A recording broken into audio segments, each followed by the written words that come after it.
Good morning guys. Kasabong Luzon Busy. Malinaw sa aking mga followers, sa aking mga viewers, sa aking subscriber dito sa aking account sa YouTube channel. Maraming salamat sa inyo sa pagsubaybay, sa pagpanood sa mga aking content, sa aking mga manok, sa pag-upload sa aking mga video sa aking channel. Thank you sa inyo lahat. Lalo na sa bagong nag-subscribe. Thank you sa iyo. Ito ipakilala ko sa inyo, ito siya ang isa kalinyada na manok ko nga talisay. Ito siya. Process ko ng hatchery. Kasi alam niyo ba, ito sa industriya sa labanan sa manok. Kasi ako mula negro sa bata pa ako nagmamanok na talaga ako. Mapag-iwanan tayo dito kung hindi natin pipiliin ang isa kalinyada na nasa uso. Kaya nitong mga hatchery, kilalang ito nga linyada hatchery, lalo na sa mga malaking farm, sa malaking breeders. Kung ano ang mayroon na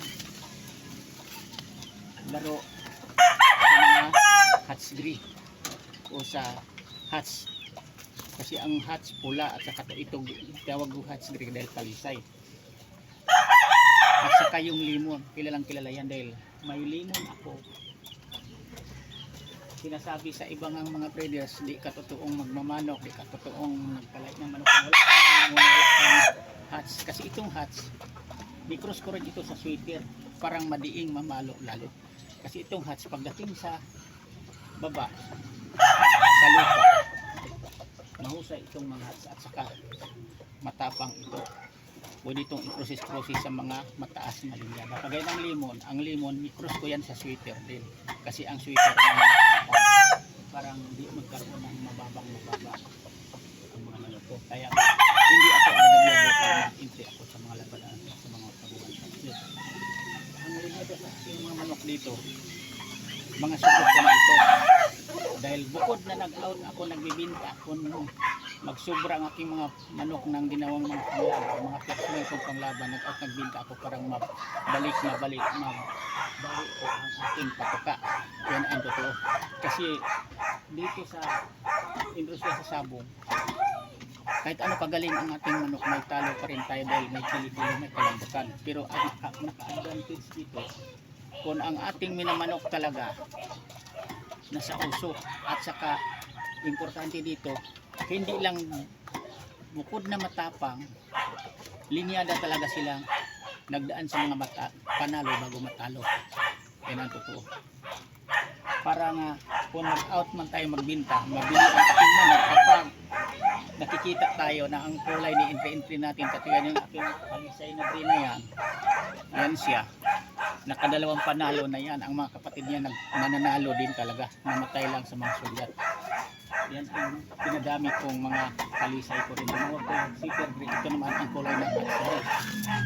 At saka yung mga bullet ko rin nagpanalo din yan. Kaya may advice ko sa inyong mga kabuhan dito sa pagmamano. Pinaka-importante dito, may talo man tayo, may panalo, pero isipin natin palagi nga kailangan din ang mamanukin natin para makamit natin ang lamang tayo sa panalo sa talo.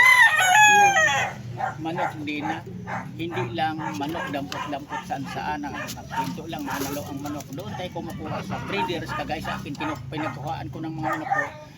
Kung hindi mga kaanak kong nagmamanok talagang magsasabong lumalaban sa derby, yung mga kumpare ko, kaibigan kong naglaban-laban sa derby, doon ako kumukuha sa kanilang materialis. Kasi yan din ginagamit ko sa mga labanan pag mag-entry ako sa mga sabong kapit. Yan, ito na yan dyan. Pero kahit ganun pa naman kagaling aking manok, ganun man ka linyadang maayos na linyada, husay mamalo, pero sasabihin ko sa inyo, daan-daan lang tayo sa kalabanan sa manok dahil may talo pa rin tayo dahil sinabi ko sa inyo may kalambutan, may kilikili habang may buhay ang manok. Pwede din yan matatalo kahit anong kagaling. Kaya ang ginagamit ko dito nga ideya, alalay lang, kaya tumagal ako sa industriya sa sabong. Anuhin ba natin yung kwento-kwento lang mga magaling manok, pero hindi naman sila tumagal sa labanan sa manok sa pagbibreed. Doon natin makuha agbasihan. Mga magaling silang manok pero hindi sila tumagal. Hindi tumatanda tulad ko. Mula bata pa ko hanggang sa edad ko ngayon tumatanda, lumaki na ang mga apo.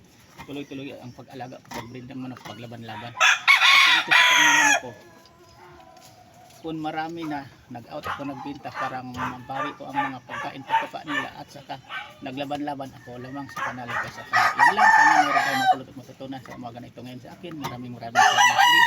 Inyong pagpanood sa aking mga subscribers, sa aking mga followers, sa aking mga kapwa magsasabong. Yan lang. Bye-bye.